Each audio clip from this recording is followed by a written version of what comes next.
ध्यानं वदेर्यं सहितं वदेर्यं प्राणो यथा वै चरितं सदैव आत्मानुभूति प्रणतं परमं वदेवं ज्ञानो सतां वै सहितं प्रणम्य।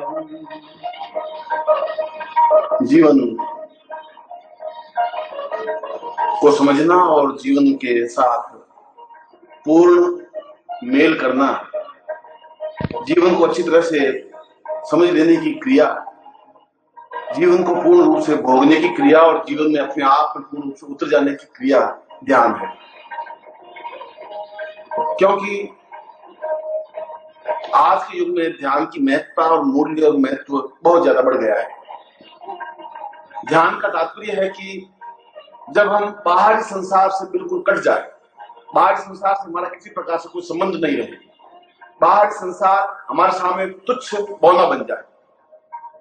और सामान्य रूप से ऐसा नहीं हो पाता।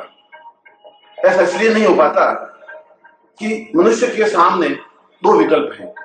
मनुष्य दो तथ्यों पर जीवित है।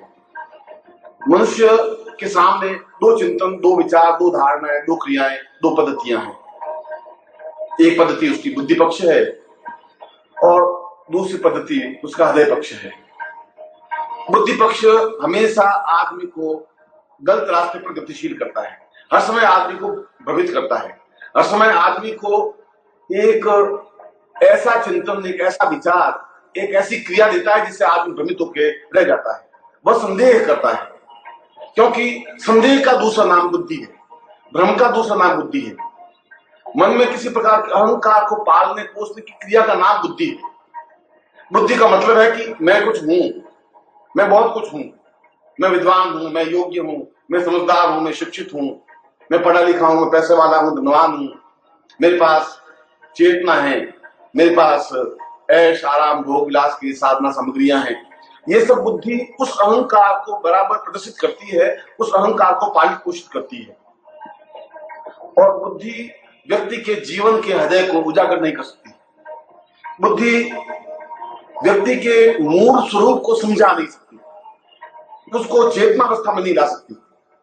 इसलिए योगियों ने और साधुओं ने एक सौ से एक ही बात कही है कि जीवन को अगर समझना है तो बुद्धि पक्ष से नहीं समझा जा सकता। और जब बुद्धि पक्ष समाप्त होगा, और जहां पर बुद्धि पक्ष समाप्त होगा वहीं से भावना पक्ष या श्रद्धा पक्ष प्रारंभ होगा। मीरा की अभिन्न सहेली ललिता थी और ललिता को 25 जन्म और लेने पड़े, जबकि राधा को एक भी जन्म नहीं लेना पड़ा।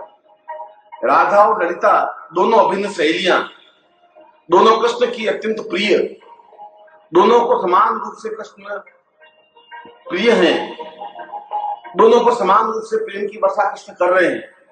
मगर क्या कारण था कि राधा उसी जीवन में पूर्ण मुक्ति को प्राप्त हो गई और ललिता को 25 जन्म और लेने पड़े।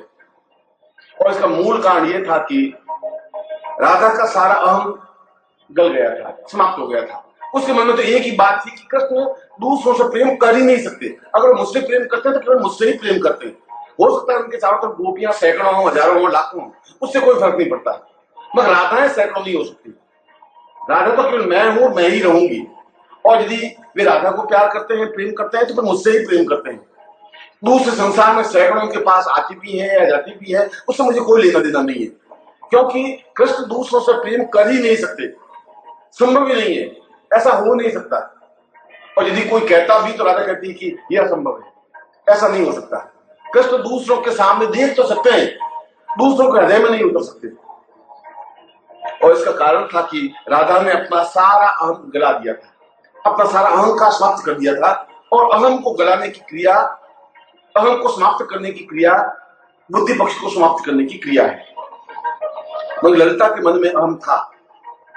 यद्यपि वो राधा की अभिन्न सहेली थी, यद्यपि बचपन से राधा के साथ जीवन व्यतीत किया, यद्यपि जहां जहां भी राधा गई वहां ललिता गई, मगर ललिता के मन में हर समय बुद्धि पक्ष कुरेद रहा था कि कृष्ण शायद राधा को ज्यादा प्यार करते हैं, कृष्ण राधा के ज्यादा निकट है, कृष्ण राधा को ज्यादा चाहते हैं, मुझे कम चाहते हैं। जब बांसुरी बजाते हैं तो राधा को अपने पास ज्यादा खींचते हैं, मुझे कम खींचते हैं। और यह बुद्धि पक्ष ललिता को पूर्ण रूप से उसके हृदय को उजागर नहीं कर पाया। ललिता पूर्ण रूप से अंदर जा नहीं पाई और ललिता को दूसरा जन्म लेना पड़ा, तीसरा जन्म लेना पड़ा, चौथा जन्म लेना पड़ा और 25वें जन्म में वह मीरा बनी। और जब मीरा बनी और मीरा बन करके जब उसका सारा अहम समाप्त हो गया, सारा बुद्धि पक्ष समाप्त हो गया, जब उसने एक ही बात का, मेरे तो गिरधर गोपाल दूसरों में कोई, मैं दूसरा समझता ही, दूसरा कोई है ही नहीं, मेरे तो केवल एक ही आराध्य है, एक ही चिंतन है, एक ही विचार है, दूसरा हो ही नहीं सकता। मैं तो केवल उसको जानती हूँ, जाके सिर मोर मुकुट मेरो पति सोई। मैं दूसरे पति को जानती भी नहीं, दूसरे आदमी को नहीं जानती। संसार में दूसरा कोई पुरुष है ही नहीं, केवल एक ही पुरुष है और उसका नाम श्री कृष्ण है।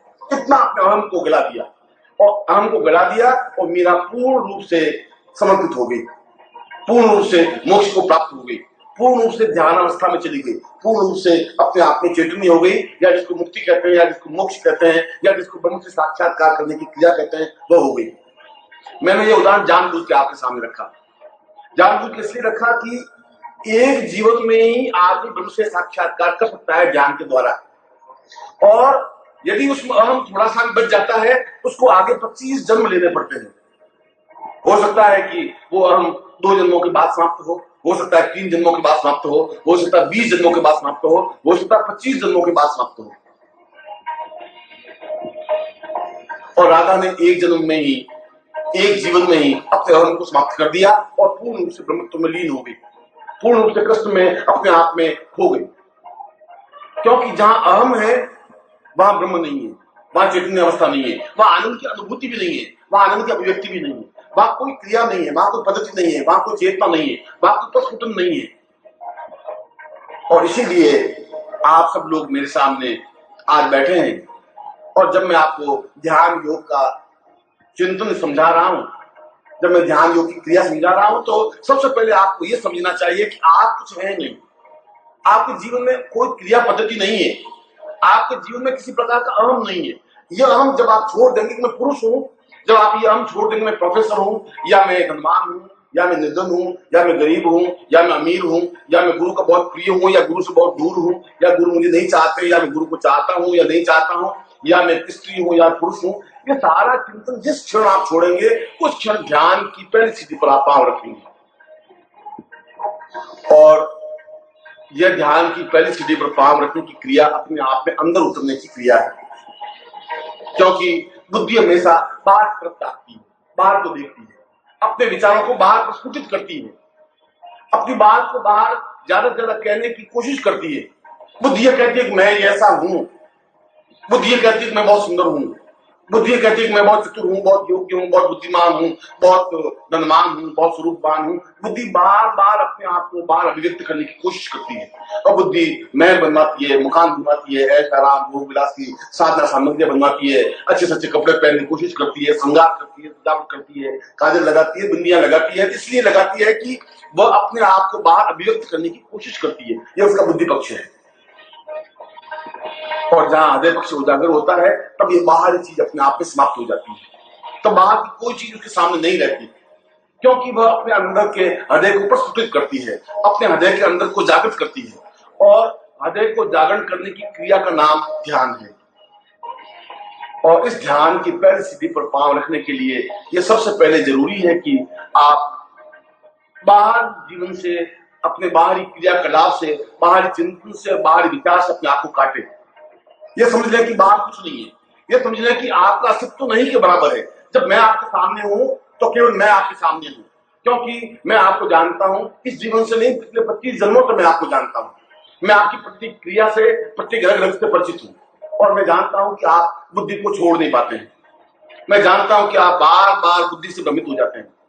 मैं जानता हूं कि बार बार आप अहम की व्याप्तीकरण हो जाता है, और हर बार मैं तुम्हें सावधान करता हूं, हर बार मैं तुम्हें चेतना अवस्था में लाता हूं, हर बार मैं तुम्हें समझाता हूं कि मैं तुम्हें इसी जीवन में ब्रह्मत्व तक पहुंचा दूंगा। ये मेरी गारंटी है। मगर गारंटी तब हो सकती है जब आप अपने आप को मिटा सके, जब आप अपने आप को पूर्ण रूप से समाप्त कर सके, जब आप अपने आपके अहम को, अपनी बुद्धि को, अपनी चतुराई को, अपनी योग्यता को, अपनी श्रेष्ठता को समाप्त कर सके, जब आप ये भूल जाएं कि आप सुंदर हैं या असुंदर हैं, जब आप भूल जाएं कि आप बलिष्ठ हैं या कमजोर हैं, जब आप भूल जाएं कि आप धनवान हैं निर्धन हैं, जब आप भूल जाएं कि आप गुरु का अत्यंत प्रिय हैं या अप्रिय हैं, ये कोई मायने नहीं रखता। आप कैसे हैं और किस प्रकार से हैं ये अपने आप में कोई अर्थ रखता नहीं, वो नहीं। आवश्यकता इस बात की है कि आप बाहर से बिल्कुल कटें, क्योंकि बाहरी जीवन अपने आप में जीवन को भ्रमित करने की अवस्था है, तृष्णाएं बढ़ाने की अवस्था है, मोह बढ़ाने की अवस्था है। और जहां मोह बढ़ेगा, जहां तृष्णाएं बढ़ेगी, वहां रोग बढ़ेगा, वहां परेशानियां बढ़ेगी, वहां चिंताएं बढ़ेगी, वहां अन्य हजार प्रकार के विकार पैदा होंगे। और जहां विकार पैदा होंगे वहां बार बार जन्म लेना पड़ेगा, बार बार मरना पड़ेगा। और इसीलिए तुम्हारा जन्म मां के गर्भ से पैदा होता है और अपने आप में संसार से जाकर समाप्त हो जाता है।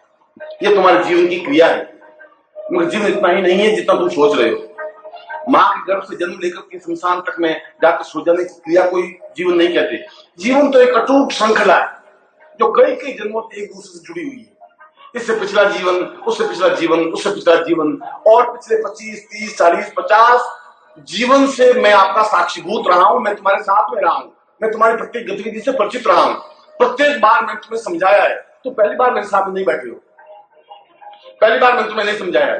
हर बार मैंने तुम्हें साधना की क्रिया के माध्यम से समझाने की कोशिश की है कि तुम जीवन में पूर्णता प्राप्त करो, क्योंकि आने वाली पीढ़ी इस बात को नहीं समझेगी कि तुम कौन थे। आने वाली पीढ़ी इस बात को चिंतन करेगी, आने वाली पीढ़ी इस बात को समझेगी कि आपने जीवन में क्या प्राप्त किया। और जीवन में प्राप्त करने के लिए बहुत कुछ खोना पड़ता है, और यह खोना पड़ता है बाहरी क्रियाकलाप, यह खोना पड़ता है बाहरी स्वरूप, यह खोना पड़ता है बाहरी चेतना, और यह खोना पड़ता है बाहरी सारा चिंतन, विचार, धारणा और ध्यान। और ऐसा होने पर जब आप आंख बंद करके पूर्ण रूप से स्थिर प्रज्ञ से बैठ जाते हैं, स्थिर प्रज्ञ का मतलब है बिना हिले डुले निर्विकार भाव से। स्थिर प्रज्ञ का मतलब है कि बाहर से आपके हृदय पर कोई खटखटाहट पैदा नहीं हो रही। स्थिर प्रज्ञ का मतलब है कि आप बाहरी जीवन से किसी प्रकार से संबंधित नहीं है। ना आपकी कोई पत्नी है, ना आपका कोई पति है, ना आपका कोई पुत्र है, ना कोई बंधु है, ना बांधव है, ना रिश्तेदार है, ना समाज है।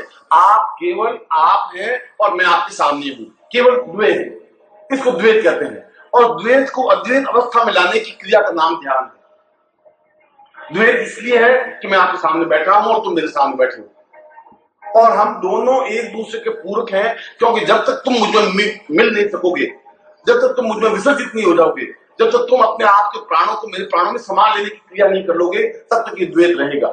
और ये द्वैत बुद्धि है। और बुद्धि कहेगी कि गुरु मुझे कैसे पूर्णता दे सकते हैं। बुद्धि तुम्हें बार बार भरमाएगी कि गुरु जी मुझे अपने आप में ब्रह्म तक पहुंचा कैसे देंगे। बुद्धि तो तुम्हें यह कहेगी कि आंख बंद करने से क्या हो जाएगा। बुद्धि तुम्हें भरमाएगी कि अगर गुरु कह भी देंगे आधा घंटा आंख बंद करो तो उससे क्या हो जाएगा। ये द्वैत रहेगा। और यह द्वैत मिटेगा जब तुम पूर्ण रूप से समुद्र में छलांग लगाने की क्रिया करो। मैंने भी जीवन में बिना हिचकिचाहट के, बिना किसी चिंतन और विचार के समुद्र में छलांग लगाई है। मेरी भी पत्नी थी, मेरे भी पुत्र थे, संबंधी थे, रिश्तेदार थे, माता पिता थे, भाई बहन थे, संबंधी रिश्तेदार थे, सब कुछ थे। मगर मैंने छलांग लगाई और लगाने के बाद मोती प्राप्त किए। मोती प्राप्त किए तो मेरा अनुभव है, क्योंकि मैं सुनी सुनी बात को नहीं कह रहा हूं, मैं आंखों से देखी हुई बात नहीं कह रहा हूं। और आंखों से देखी हुई बात यह है कि अगर छलांग लगा सकता है, जिसमें समुद्र में छलांग लगाने की हिम्मत है, क्षमता है, तो मोती प्राप्त कर सकता है।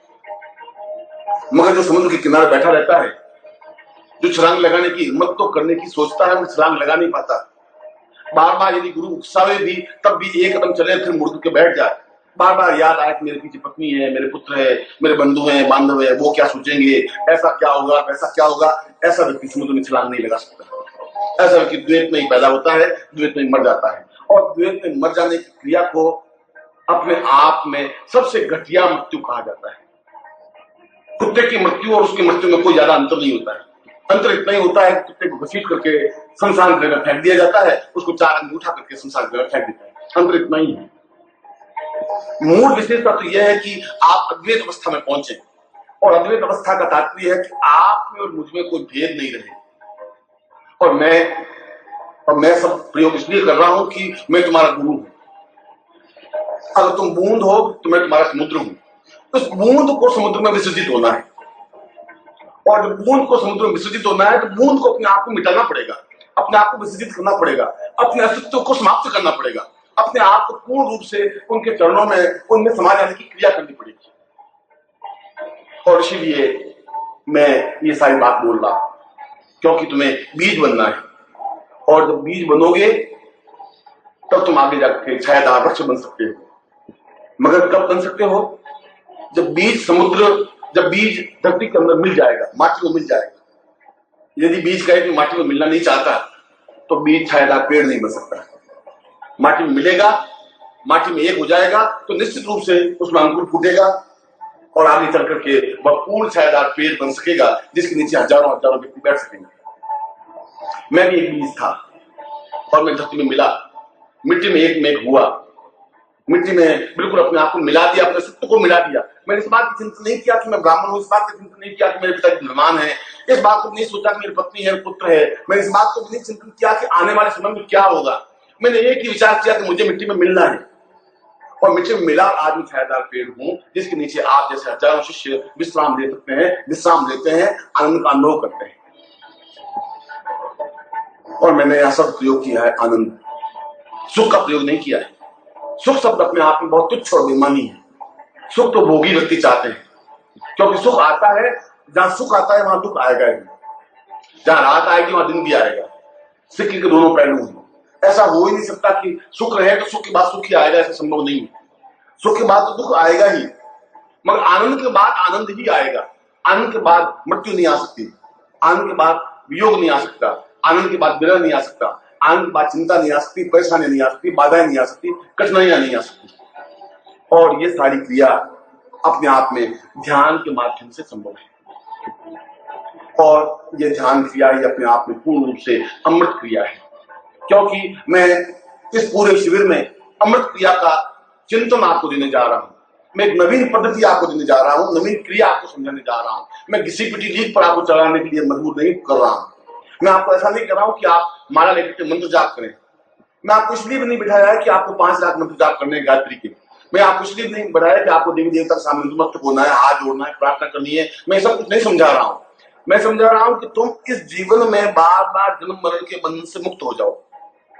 मैं तुम्हें बार बार ये समझा रहा हूं कि बार बार जन्म लेना उचित नहीं है, क्योंकि तुम हर बार जन्म लेते हो और तुम्हें कुछ भी ध्यान नहीं रहता कि तुम कहां जन्म लेते हो। कभी किसी शूद्र के घर जन्म ले लेते हो, कभी किसी वैश्य के घर जन्म लेते हो, कभी किसी ब्राह्मण के घर में जन्म ले लेते हो, कभी कहीं क्षत्रिय के घर में जन्म ले लेते हो। कहीं अच्छा जन्म हो जाता है, कहीं बहुत गया बीता घटिया जन्म हो जाता है। फिर तुम मलमूत्र में पैदा होते हो, फिर मलमूत्र में बड़े होते हो, और फिर बहुत मुश्किल से आगे जाकर फिर मैं तुम्हारा हाथ पकड़ता हूं, तुम्हें खुद चेतना आती है, फिर मैं तुम्हें समझाता हूं कि तुम्हारे जीवन की पद्धति क्रिया ये नहीं है। फिर मैं तुम्हें समझाता हूं कि तुम ध्यान अवस्था के माध्यम से इस जन्म में ही मुक्ति प्राप्त कर लेनी है।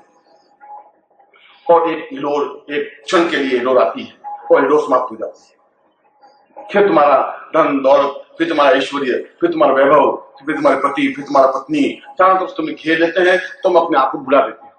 यह भुला देने की क्रिया बुद्धि है, और यह बुद्धि और यह हम जब तक समाप्त नहीं हो जाएगा तब तक तुम्हारे जीवन में ध्यान की अवस्था नहीं आ सकती। इसलिए ध्यान की अवस्था लाने के लिए सतत क्रिया करनी पड़ेगी, क्योंकि क्रिया के माध्यम से ध्यान हो सकता है। ध्यान का मतलब है हम बाहरी जीवन से बिल्कुल अलग हो जाए। अभी मैं जब आपको ध्यान क्रिया की ओर संपन्न करूंगा, जब मैं आपको अमृतत्व में ले जाने की क्रिया करूंगा, तब आपको बाहरी जीवन से एक बार कट जाना है, एक बार एहसास कर लेना है कि कोई आपके पास आपके जीवन में कुछ नहीं है। आप कहीं किसी से बंधे हुए नहीं है, बिल्कुल उन्मुक्त भाव से समुद्र में बह रहे, न कहीं डोर है, न कोई ओर है, न कोई छोर है। मैं इस बात का ध्यान रखना कि मैं हर क्षण तुम्हारे साथ हूं, तुम कहीं अकेले नहीं हो। इस वीरान पगडंडी पर चलते हुए तुम अकेले अपने आप को अनुभव करने की जरूरत नहीं है, क्योंकि मुझे हाथ पकड़ के तुम्हें ब्रह्म तक पहुंचाना है। निश्चित रूप से तुम्हें ब्रह्मत्व के दर्शन कराने हैं, और इस जीवन में ही तुम्हें जन्म मरण की इस भय से, इस समस्या से मुक्त कर देना है। और यह मुक्त कर देने की क्रिया जीवन की पूर्णता की क्रिया है, और इसीलिए इस क्रिया को हमारे शास्त्रों ने जीवन की सर्वोच्च साधना कहा, इसको सक्रिय साधना कहा। अन्य साधना तो निर्जीव साधना है, केवल मंत्र जाप करने की साधना है, केवल देवताओं को रिंझाने की साधना है, केवल देवताओं को प्रसन्न करके कुछ भौतिक वस्तुएं प्राप्त करने की साधना है। मगर अपने आप के जीवन को देवता बनाने की क्रिया नहीं है। वह देवताओं के सामने गिड़गिड़ाने की क्रिया तो हो सकती है, वह देवताओं का दर्शन करने की क्रिया तो हो सकती है, मगर खुद देवता बनने की क्रिया नहीं है। ध्यान के माध्यम से व्यक्ति स्वयं महापुरुष बन सकता है, ध्यान के माध्यम से व्यक्ति स्वयं देव पुरुष बन सकता है, ध्यान के माध्यम से स्वयं व्यक्ति देवत्व को प्राप्त कर सकता है, ब्रह्मत्व को प्राप्त कर सकता है। क्योंकि ब्रह्मत्व को देवता कहा है, ब्रह्मत्व को ईश्वर कहा है, ब्रह्मत्व को पूर्णत्व कहा है। ब्रह्म ही अपने आप में पूर्ण है। और मैं तुम्हें यह समझाने की क्रिया कर रहा हूं कि तुम देवताओं की तरफ आशा भरी नजरों से ताकने की जरूरत नहीं है, उनके सामने हाथ जोड़ने की जरूरत नहीं है, उनका मंत्र जाप करने की जरूरत नहीं है, उनके सामने बौने बनकर खड़े होने की भी जरूरत नहीं है। मैं तुम्हें उनके सामने सेवक और सेवी भाव या मालिक और नौकर की क्रिया से नहीं समझा रहा हूं। मैं तुम्हें यह भी नहीं समझा रहा हूं कि तुम नीचे हो और देवता ऊंचे, मैं ऐसी क्रिया नहीं कर रहा हूं। मैं तो उस ऋषि की वाणी को तुम्हें स्पष्ट कर रहा हूं जिस ऋषि की वाणी ने स्पष्ट रूप से कहा है कि पूर्णमदः पूर्णमिदं पूर्णात् पूर्णमुदच्यते पूर्णस्य पूर्णमादाय पूर्णमेवावशिष्यते। मैं पूर्ण हूं और मैं पूर्णता में समावेश हो जाना चाहता हूं। और मैं भी तुम्हें समझा रहा हूं तुम पूर्ण हो।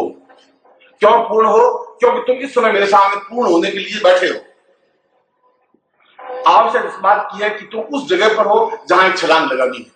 जो ही छलांग लगाए तुम समुद्र में विसर्जित हो जाओगे और वह समुद्र दोनों बाहें फैलाकर तुम्हें अपने सीने में समेट लेगा। क्योंकि मैं तो प्रत्येक स्थिति में तुम्हारे सामने, जब बादल गरजते हैं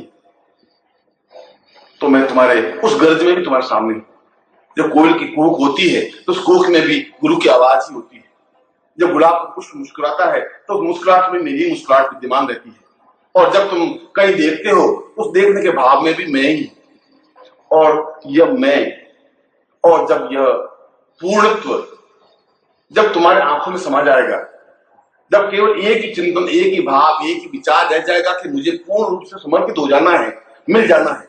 क्यों प्रश्न उठता है किस में मिले? और मैं कह रहा हूं मैं तुम्हारे सामने खड़ा हूं, दोनों माएं फैलाए हुए। मैं तुम्हें कह रहा हूं तुम बूंद हो, बूंद से ज्यादा तुम्हारा अस्तित्व नहीं है। तुम्हारा जीवन तो केवल तवे पर जिस प्रकार से पानी की बूंद गिरी और छन्न से बुझ गई, समाप्त हो गई, ठीक उसी प्रकार से तुम्हारा जीवन है। तुम्हारा जीवन आया और उस जीवन उस तब तवे में एक बूंद की तरह छन्न करके समाप्त हो जाएगा। आगे की अटूट श्रृंखला नहीं बन सकेगी, आगे की जीवन की आनंद क्रियात्मक पद्धति नहीं बन सकेगी। और जब वह नहीं बन सकेगी तो फिर जीवन का कोई मकसद नहीं है, जीवन का कोई अर्थ नहीं है, जीवन का कोई मूल्य नहीं है। अगर तुम जीवन में आनंद प्राप्त करना चाहो तो फिर समर्पित हो जाने की क्रिया सीखनी पड़ेगी। अपने प्राणों को गुरु के प्राणों में समावेश करने की क्रिया सीखनी ही पड़ेगी, अपने आप को बुलाना पड़ेगा। और जब तुम्हें ऐसा जीवित जागृत गुरु मिल जाए, क्योंकि यह हमारी पीढ़ी का सौभाग्य है, या यह व्यक्ति का सौभाग्य होता है कि उसके जीवन में, उसके जीवन काल में कोई जीवित जागृत तो गुरु मिल जाए। ऐसी कई पीढ़ियां हैं जिनके जीवन में गुरु नहीं मिल पाए। ढोंगी तो मिले, पाखंडी मिले, साधु मिले, सन्यासी मिले, योगी मिले, लूटने की क्रिया करने वाले तो मिले, मगर सही रास्ता बताने वाले नहीं मिले। जन्म जन्म के साथी नहीं मिल सके, जो हर समय हर जीवन तुम्हारे साथ रहा, वह नहीं मिल सकता। वह तो कभी कभी संयोग से मिलता है। पूरे जीवन काल में जब तुम चलते हो तो जीवन के किसी भी क्षण में, किसी भी मोड़ पर गुरु आके खड़ा हो जाता है।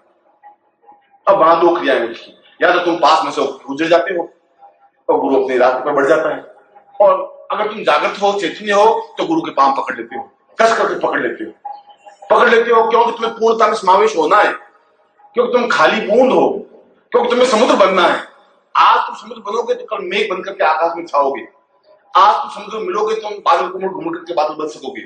आज तुम अपने आप की बूंद को समुद्र में विसर्जित करोगे तो वे बादल बन करके उस हवाओं के माध्यम से बहेंगी, नदियां बनेगी, और नदियां सैकड़ों सैकड़ों खेतों को लहलाएगी, सैकड़ों फसलों को पैदा करेगी, सैकड़ों किसानों के चेहरों पर खुशियां पैदा करेगी, सैकड़ों प्रकार से नदी इस भूमि को उर्वर करेगी, और नदी वापिस बूंद बनती हुई वापस समुद्र में विसर्जित हो जाएगी। तुम्हें केवल बूंद ही नहीं बनना है, तुम्हें मेघ बनना है, तुम्हें आकाश में छाना है, तुम्हें छायादार मेघ बनना है, तुम्हें बहते हुए मेघ बनना है, गर्जना करते हुए आनंद, इस प्रकार का आनंद देते हुए मेघ बनना है कि जिसको देख करके मयूर नृत्य कर उठे, जिसको देख करके कोयल कूक उठे, जिसको देख करके गुलाब मुस्कुरा उठे। ऐसे जीवन की क्रिया बननी है, और ऐसे जीवन की क्रिया बनने के लिए आवश्यक है कि तुम अपने आप को विसर्जित करो। ऐसी क्रिया बनने के लिए जरूरी है कि तुम अपने आप को गुरु के प्राणों में समावेश कर दो, अपने आप को पूर्ण रूप से लीन कर दो। और ये लीन होने की क्रिया के लिए जरूरी है कि तुम अपने पास कुछ भी बचा के नहीं रखो। तुम्हारे पास जो भी चिंताएं हैं, जो भी दुख हैं, जो भी परेशानियां हैं, जो भी बाधाएं हैं, जो भी कष्ट हैं, जो भी पीड़ाएं हैं, वे सब कष्ट, वे सब बाधाएं, वे सब पीड़ाएं, वे सब चिंताएं तुम्हें समर्पित कर देनी है। मैं ये नहीं कह रहा हूं तुम मुझे केवल सुख दो, मुझे तुम्हारा सुख नहीं चाहिए, मुझे तुम्हारी पीड़ाएं भी चाहिए, तुम्हारी चिंताएं भी चाहिए, तुम्हारे कष्ट भी चाहिए, तुम्हारी परेशानी भी चाहिए। तुम जो कुछ हो, जिस प्रकार से हो, वह पूर्ण रूप से ज्यों का त्यों मेरे पास आने की जरूरत है। और जब तुम मेरे पास आ जाओगे, उस समय तुम बिल्कुल खाली पात्र की तरह मेरे पास आना है, उसमें कुछ भरा हुआ नहीं रहे, खाली कागज की तरह मेरे पास आना है, जिस पर मैं कुछ भी लिख सकूं और मैं उस पर केवल पूर्णत्व लिख सकूंगा, मैं उस पर केवल ब्रह्मत्व लिख सकूंगा, मैं उस पर केवल ईश्वर के शब्द अंकित कर सकूंगा।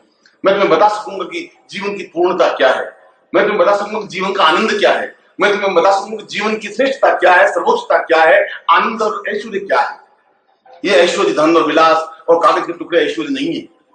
ऐश्वर्य तो मस्त फकीरी में है कि जब आप बैठे तो आपके चेहरे पर नूर बरसे, जब आप बैठे तो आपकी आंखों में चमक हो, जब आप किसी को देखें तो आंख में एक प्यार का समुद्र लहरा रहा हो, जब आप किसी से बात करें तो ऐसा लगे कि जैसे हजारों हजारों गुलाब के पुष्प विकसित हो गए, जब आप किसी से बुझाएं भर करके भेंटे तो ऐसा लगे कि जैसे पद्म गंध चारों तरफ बिखर गई। जब ऐसी स्थिति बनेगी तब समझ पाएगी कि आप समर्पित होने की क्रिया के लिए तैयार हैं। तब स्पष्ट हो जाएगा कि तुम एक बूंद उछल रही है, तब स्पष्ट हो जाएगा कि बूंद समुद्र की ओर बढ़ रही है, तब एहसास हो पाएगा कि ये बूंद पूर्ण रूप से विकसित होने की क्रिया में है। और ऐसी ही पूर्णता प्राप्त करने की क्रिया गुरु ही करा सकता है, कोई व्यक्ति के बस की बात नहीं है। पति नहीं करवा सकता, पति नहीं करवा सकता, भाई बहन रिश्तेदार नहीं करवा सकते, हरिद्वार मथुरा में रहने वाले ढोंगी साधु पाखंडी व्यक्ति नहीं करवा सकते, सन्यासी भी नहीं करवा सकते, योग भी नहीं करवा सकते, तुम्हारे कुल गुरु भी नहीं करवा सकते। यह केवल वह करवा सकता है जो जागृत गुरु है, जो चैतन्य गुरु है, जो अपने आप में पूर्ण सजग गुरु है, जो तुम्हारे कई पीढ़ियों से तुमको जानता है, जो तुम्हारे कई जन्मों से तुम्हारा हाथ पकड़ा हुआ गुरु है, वह तुम्हें पकड़ करके आगे बढ़ा सकता है। जिनसे तुम परिचित नहीं हो, जो तुमसे परिचित नहीं है, वह तुम्हारे पिछले जीवन को समझ भी नहीं सकेगा, जो समझ नहीं सकेगा वह तुम्हें आगे बढ़ा भी नहीं जा सकेगा, वह खुद भी डूबा हुआ है तो तुम्हें भी डूबा के ले जाएगा। और इसीलिए मैं साधना पद्धति से हट करके ध्यान प्रक्रिया के भीतर तुम्हें मन की गहराइयों में पहुंचाने की क्रिया समझा रहा हूं।